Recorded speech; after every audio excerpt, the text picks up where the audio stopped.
Hey, Paul, you've played 6 career games at Yankee Stadium. The numbers are good there. What do you think a full season could do offensively for you?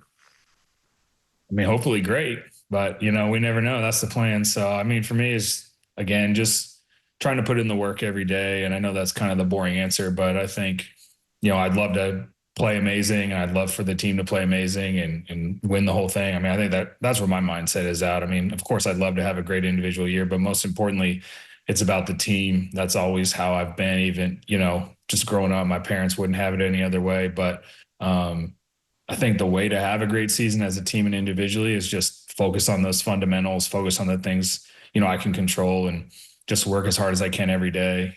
Be ready for spring training, be ready for the long season. If we can show up every day, play as hard as we can, try to win as many as we can, hopefully get in the playoffs. And then same thing, just try to do that. So, as amazing and as great as that is, and we want to think about the end, I think, for me, it's just really taking it day by day and putting everything I have into that, and hopefully it'll be great. What excites you about that environment and playing in New York? I love it. I've always loved it.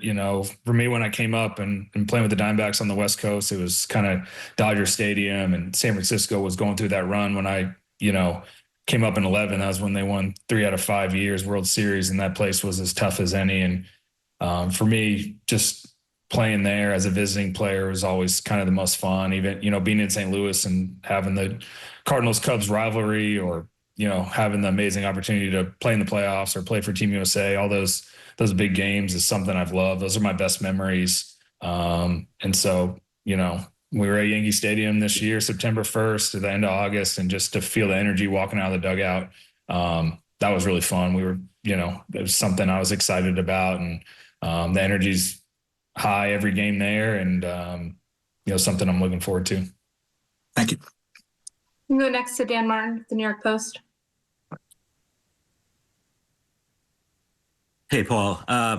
As someone who's been around for a while playing first base, I was curious what your perspective was for a guy like Pete Alonso, who's in the middle of his career. He's in free agency.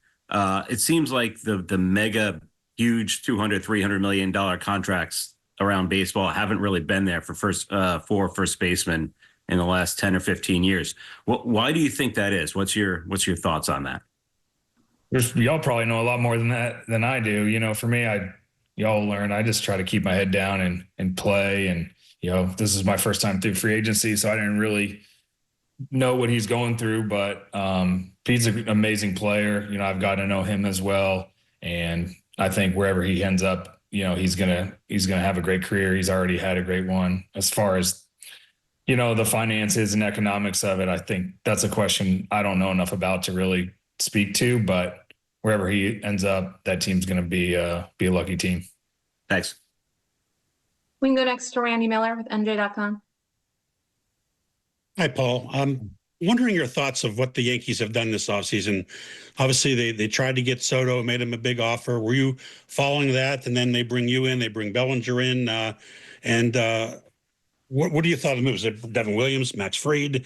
Some people think that they might be a better team now than the World Series team. And then also, just curious how much coming to a chance to win. You haven't been to the playoffs the last couple of years, and you didn't get through the first round, I think, only twice in your career. What's your thoughts on those? I think on the second question, I think that was a top priority. It was go to a team that was going to have an opportunity to win the World Series. And every team that I was really engaged with was in that same boat. They wanted to win. And that was something that, as I get towards the end of my career, was something that was probably the top priority for me. And I was very honest with all those teams, and thankful for the opportunities I had in Arizona and also St. Louis. We came up short, which was disappointing, but, to get those opportunities to be in the playoffs, I think 6 times in my career, it was the most fun. Those are my best memories, or even playing for Team USA, stuff like that. So I think just having those positive memories and experiences makes it, we wanted to do that. So obviously the Yankees have a great shot. I was watching Soto. I mean, everyone was watching, everyone wanted to see where he was going to end up. Again, potentially the best hitter on the planet, one of them for sure, and had such a great year. So, happy for him. And again, he's going to play great for the Mets. And I faced Devin Williams a lot. I joked with, I think, Cashman or Booney that I was just happy I didn't have to face him anymore because I don't think my numbers were very good. So that was obviously he's been a really good, pitcher, and same with Fried and Bailey. I played against these guys a lot. And so, hopefully we can go out there and play well, plus already a great core that was there. And, I think the mindset, without having talked to too many guys, I just have to assume from the World Series last year is try to do it again. I mean, we got to start. Everyone starts 0-0. So it's a long road and don't look too far ahead. But, the Yankees always have the expectation, the fans and the ownership and the whole organization, is win the World Series. That was similar to how it was in St. Louis too. And that's fun. That's what we want as players. We have high expectations too. So I'm excited about it. One more thing quickly. You're 37. How many more years do you want to play? And when you were struggling last year early on, were you thinking at all, maybe this is it for me, or that never went through your mind? Well, as far as I don't know how long I want to play, I want to play at a high level. So I think, that was frustrating to not play well. And, but I still felt like the feeling was just like, man, I'm better than this. So, I mean, that was kind of my feeling last year, but you got to go out and prove it. I mean, if you don't perform, then, you're not going to be playing. And I think, that's just the truth in this game and in life. And that's something we've all dealt with really our whole lives. I mean, it goes back to even before we were in professional baseball, but of course that, we're getting paid to do a job. And so I take it very serious. And I just tried to, again, put in as much work as I can. And if, I didn't play well, at least I would have no regrets and, just continue to work, continue to do everything I can to try to help the team win. And I mean, y'all know this. I mean, sometimes you can go for 4 and make a great play on D and we win 2-1 and, you can have good games. And so I think sometimes when we're struggling, just continue to focus on the team. That's the most important thing. And even when we're going good, it's not about us. And that's just the way I was taught to play. And I know the Yankees team does that the same way. So excited to be part of it. We can go next to Ed Randall. Paul, welcome to New York. Thank you. What has been your impressions as a visiting player being in the city of New York through the years? And also any memorable games at Citi Field or in the 6 games at Yankee Stadium that you recall? I mean, obviously there's a ton of energy in the city and, most of them were just coming to play the Mets, but I mean, I loved it. I was always excited about it. And the fans bring a ton of energy and they really want their team to win. And, they're part of the game and, or that's trying to influence the opponent. And, they're very passionate fan base. And that's exciting because we're very passionate about trying to win too. And I always enjoyed that. I always just tried to soak up the energy and soak up all that. We have 162 games and sometimes it's just some games that maybe kind of lull you to sleep in the middle. And so it's nice when you would come and have, a high energy game that the fans would kind of bring and you feel like you could kind of, help step your game up. So I love that. Memorable games. I don't know. I've had some good games and some bad games, at Citi Field there. And, just tried to enjoy the good ones and obviously forget about the bad ones. And Yankee Stadium, it was weird just because I never played there. I played there like 2013. I remember hitting a home run there against Sabathia when he was, really dominating. Those Yankees were dominating. So that was kind of cool as a younger player. I think before I'd even been to the All-Star game or anything like that. So that was, it's something that every player kind of looks forward to is playing in kind of those iconic stadiums. And if there's another memory, I think really coming to the All-Star game in 2013, I know it was at Citi Field, but just to feel the passion in the city for baseball, that was really, really cool.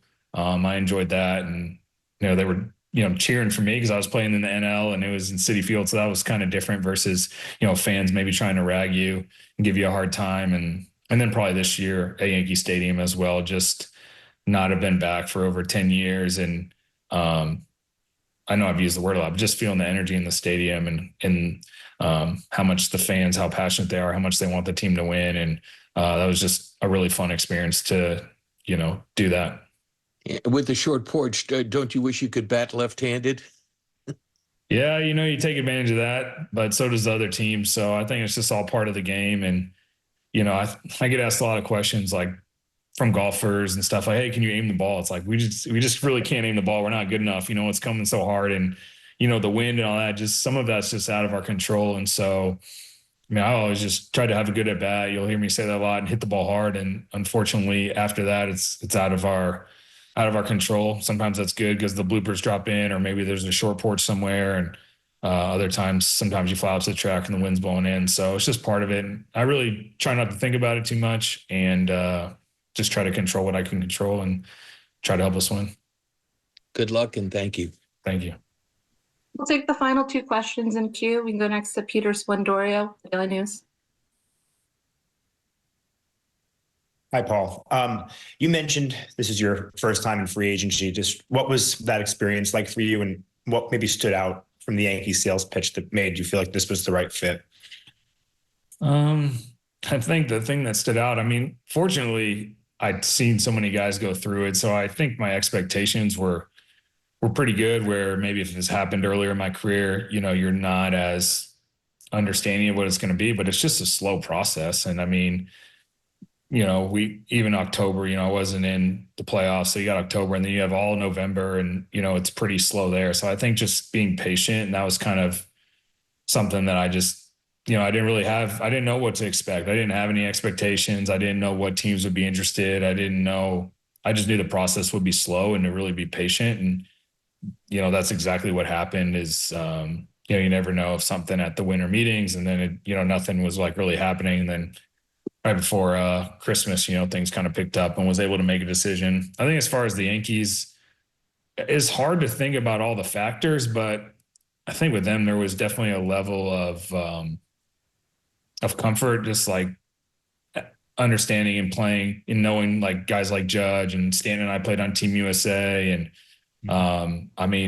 even Booney, he used to live in Arizona before he took the job here. Him and I lived in the same neighborhood, so I knew him. So I think there was just some similarities. And then just thinking back to, players that I'd played with that had played here before, they just always said so many great things. And so I think when, the conversation with the Yankees got serious, it just kind of felt right, and was, excited that they wanted me, and it was a place that I was excited to be. Thank you. We can take a final one from Brian Hoke. Hey, Paul, just for the Cardinals fans, as you leave there, what are your memories of your time in St. Louis, and what's your message to the fans there? Oh, I'm eternally grateful for the fans in St. Louis. They were amazing, and so thankful they welcomed me in like I was one of their own. And they're some of the most passionate fans in all sports, and they love the Cardinals. And it's very similar to the Yankees fans. They've been lifelong fans, generational fans, multi-generational fans. And I always felt, like, I don't want to use the word burden, but a responsibility to the fan base there. And I always wanted to give my best because of them. There's a responsibility to your teammates and all that, but similar to now playing with the Yankees, this is fans that are spending a lot of their hard-earned money and their time that they don't have much of to cheer us on. And you want to, win the game for them and put on a good show and bring a championship. So that was probably the disappointment, was we weren't able to reach that ultimate goal in St. Louis. It wasn't for a lack of effort, and just tried to give it everything I had. I had so many great memories and made so many great friendships there. So, it was incredible. So thankful for them.